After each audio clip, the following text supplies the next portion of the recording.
శ్రీ గురుపే నమః, శ్రీ మాత్రే నమః.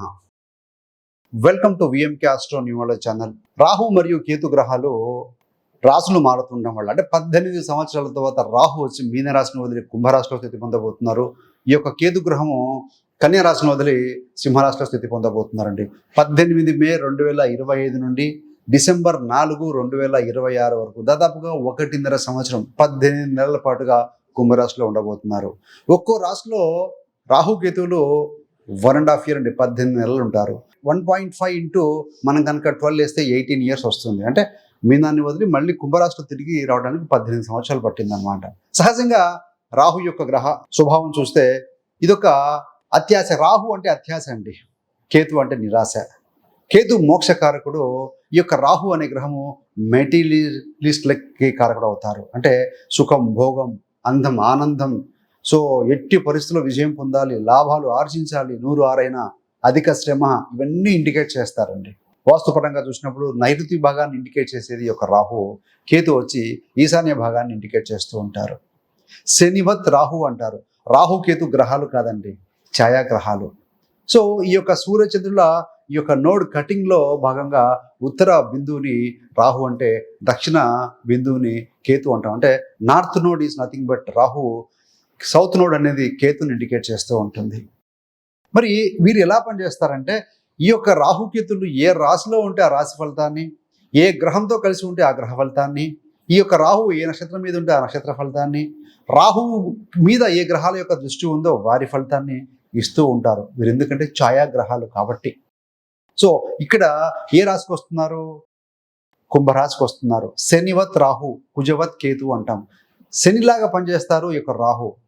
రాహుకి వృషభము, కేతువుకి వృశ్చికం బలమైన స్థానాల్లో ఎగ్జాల్టెడ్ ప్లేస్ అయినా కూడా వెరీ కంఫర్టబుల్గా ఫీల్ అయ్యేది మాత్రం ఈ యొక్క కుంభరాశిలో అండి. ఎందుకంటే శనివత్ రాహు వాయుతత్వ రాశి, వేగాన్ని, స్పీడ్ని కూడా కోరుకునేవాడు. టెక్నాలజీ కారకుడు, సైకాలజీకి కారకుడు కూడా ఈ యొక్క రాహువేనండి. సో అక్కడ వాయుతత్వ రాశి కూడా. ముఖ్యంగా అసలు ఈ యొక్క కుంభరాశి సింబల్ చూస్తే కుండతో పోస్తున్నట్టుగా ఉంటుందండి వాటర్ని. అంటే ఏంటంటే ఇక్కడ మనం ఇక తీసుకోవచ్చు. ఎందుకు కంఫర్ట్గా ఫీల్ అవుతారు అని అంటే, సముద్ర మందరం అంటే ముఖ్యంగా ఈ అమృతం కోసం దేవతలు, రాక్షసులు పోటీ పడుతూ ఉన్నప్పుడు సో విష్ణుమూర్తి ఏం చేస్తారంటే ఈ యొక్క కూర్మావతారాన్ని ఎత్తి తన బ్యాక్ సైడ్ వీపుని సపోర్ట్ చేస్తారు. అప్పుడు ఈ సముద్ర మదనం చిలికిన తర్వాత ఏ వస్తువులు ఇక్కడ మనకు బయటపడతాయంటే ముఖ్యంగా లక్ష్మీదేవి, కామధేనువు, కల్పవృక్షం, ఐరావతం, సో ధన్వంతరి భగవానుడు. సో ఒక కలశంలో, కుండ అంటే కలశంలో తీసుకొస్తున్నట్టు అమృతం అన్నమాట.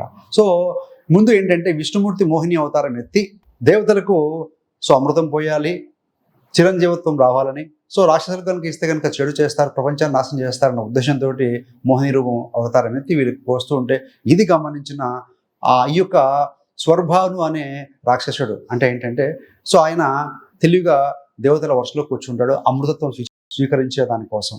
సో ఈయన ఏంటంటే కుండద మోహిని అవతారాన్ని విష్ణుమూర్తి పోస్తూ ఉంటాడు. అది తాగడం రాహు ఈ యొక్క స్వర్భాను అనే రాక్షసుడికి పోయాక తాగుతూ ఉండగా వెంటనే సూర్యచంద్రులు గమనించి విష్ణుమూర్తికి సైగ చేయడం జరుగుతుంది. వెంటనే విష్ణుమూర్తి తన సుదర్శన చక్రంతో ఈ యొక్క స్వర్భాను కంఠాన్ని కట్ చేయడం జరుగుతుంది. దాంతో ఏంటంటే తల భయభాగం రాహుగాను, సో మొండెం కింది భాగము కేతువుగా ఆవిర్భవించారండి. అందుకని రాహుకి అమరత్వం ఉంటుంది, అంటే చిరంజీవిత్వం ఉంటుంది అని చెప్తూ ఉంటారు. కేతు మొండెం కింది భాగము సో మోక్షకారకుడు అని చెప్తూ ఉంటాం. ఇది ఒక మిథలాజికల్ స్టోరీ, అర్థం కావడం కోసం చెప్పుకున్నాము.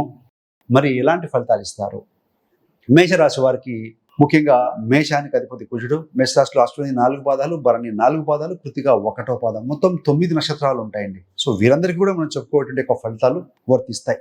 మేషరాశి నుండి వ్యయం నుండి లాభానికి వెళ్తున్నారు. 11వ స్థానానికి శని రాశికి వెళ్తున్నారు ఈ యొక్క రాహు. ముఖ్యంగా ఏంటంటే ఎవరెవరు చూసుకోవచ్చు ఈ ఫలితాలంటే, మీరు మేషరాశి వారైనా మేష లగ్నం వల్ల కూడా చూసుకోవచ్చు అండి. లగ్నంకు రాశికి తేడా ఏంటంటే ఫిజికల్గా జరిగే కళ్ళ ముందు జరిగే లైఫ్ ఈవెంట్స్ అన్నీ కూడా మనం లగ్నం నుండి చూస్తాం. మానసికంగా ఎమోషన్స్తో కూడుకున్న విషయాలన్నీ కూడా రాశి నుండి పరిగణలో తీసుకుంటూ ఉంటామండి. రాహు వెళ్ళే రాశి ఇది శని రాశి. 11వ స్థానం. 11వ స్థానం అంటే ఉపచయ స్థానం అండి. ఉపచయ స్థానం అంటే ఏంటంటే గ్రోత్, డిజైర్ ఫుల్ఫిల్మెంటు, అదేవిధంగా రిలేషన్షిప్లో గ్రో చేసుకోవటము, సర్ప్లస్ మనీ అంటే అధికంగా మనీ రావటము, ఈ యొక్క వివిధ మార్గాల ద్వారా ధనం సంపాదించడం, నెట్వర్క్, ఇలాంటివన్నీ కూడా కొన్ని ఇల్లీగల్ మేనర్స్లో కూడా సంపాదించే అవకాశం ఉంటుంది. నేమ్ అండ్ ఫేమ్, ధనం, ఇవన్నీ కూడా ఈ యొక్క రాహు విషయాలనండి.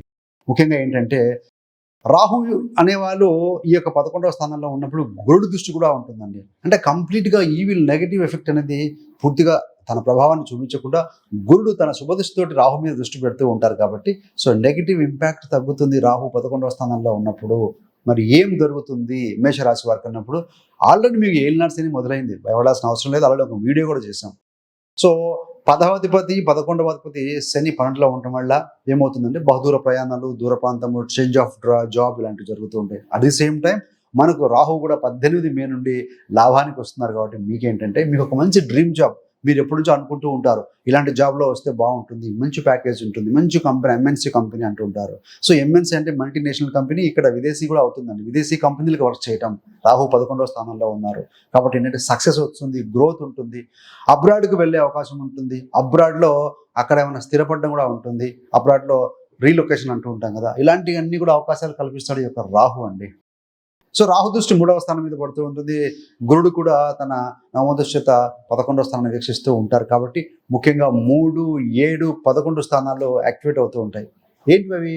కామ్య త్రికోణం, ధర్మ అర్థ కామ్య మోక్ష త్రికోణం ఉంటాయి కదా. కామ్యం అంటే డిజైర్స్ ఫుల్ఫిల్మెంట్, బిజినెస్లో ఉన్న వారికి బాగుంటుంది.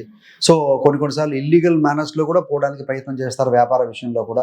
అలాంటి వాటి విషయంలో జాగ్రత్తగా ఉండండి. ఇలా కొంతమంది ప్రేమ విషయంతో ఎదుటి వాళ్ళని చీటింగ్ చేసే అవకాశం ఉంటుంది. సో కానీ గురుడు యొక్క దృష్టి ఉంటుంది కాబట్టి సో వాళ్ళు ఎదుటి వారితో మోసగింపబడకుండా చిన్నపాటి తక్కువ ఎఫెక్ట్తోనే బయటపడడం ఇలాంటివి ఉంటాయండి. ఒకవేళ మీరు కనుక సోషల్ ఇన్ఫ్లుయెన్స్ అయితే, ఏదైనా ఇన్స్టాగ్రామ్ ఉంది, సోషల్ మీడియాలో ఉన్నారు, యూట్యూబ్లో ఉన్నారు, ఇట్లాంటివి ఏదైనా సినీ ఫీల్డ్లో ఉన్నారు, ఇలాంటి వారికి అంటే ఏమవుతుందంటే ఇన్ఫ్లుయెన్సర్స్ ఎవరైతే ఉంటారో వాళ్ళకి నేమ్ అండ్ ఫేమ్, సో ఈ యొక్క సర్కిల్ పెరగటము, సబ్స్క్రైబర్స్ పెరగడం లాంటివి జరుగుతూ ఉంటుందండి. సో కాబట్టి ముఖ్యంగా ఏంటంటే షార్ట్ ట్రావెల్ కూడా ఇస్తారు. గురుడు యొక్క దృష్టి 3వ స్థానం మీద ఉంది, 3లో 9వ అధిపతి గురుడు ఉన్నారు కాబట్టి షార్ట్ ట్రావెల్ ఇస్తారు, వెల్త్ సంపాదిస్తారు, గెయిన్స్ ఇస్తారు, నెట్వర్క్ పెంచుతారు. అదేవిధంగా సోషల్ కనెక్షన్స్ ఉంటాయి కదా, సామాజికంగా సంఘంలో పరిచయాలు పెంచుతారు, నెట్వర్క్ పెంచుతారండి. ఇంపోర్ట్ ఎక్స్పోర్ట్ బిజినెస్ బాగుంటుంది, పార్ట్నర్షిప్ బిజినెస్ కూడా బాగుంటుంది, బాగానే ఉంది. రాహు గురించి చెప్పుకున్నాం.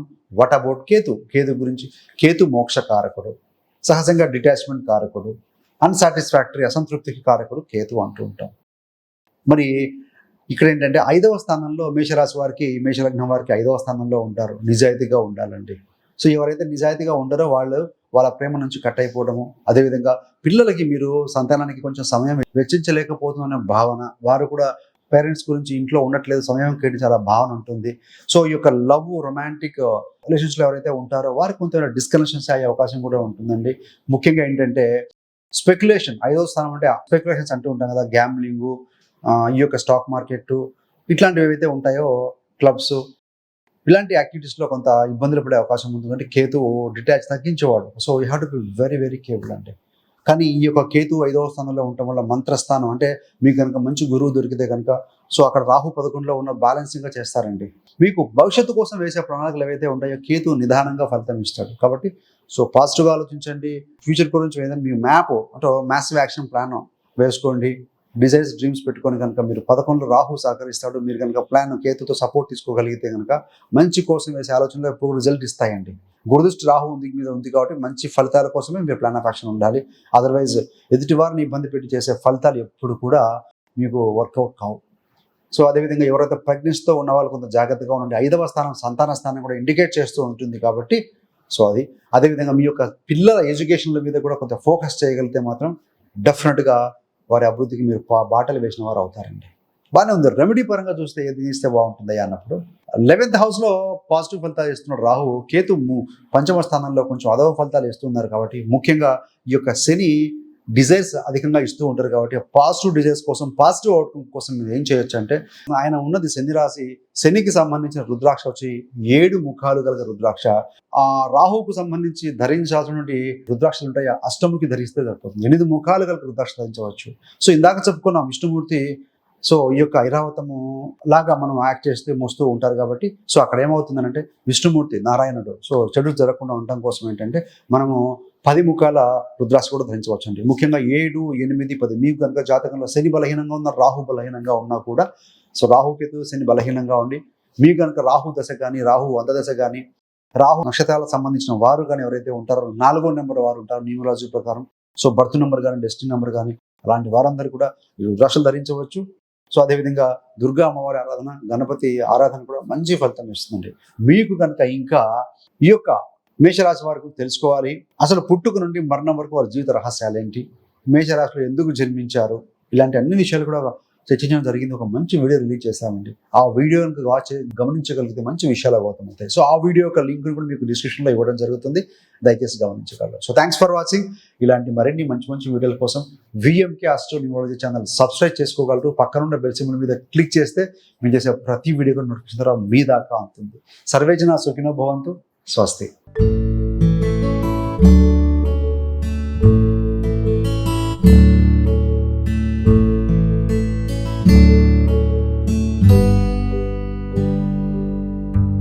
thank you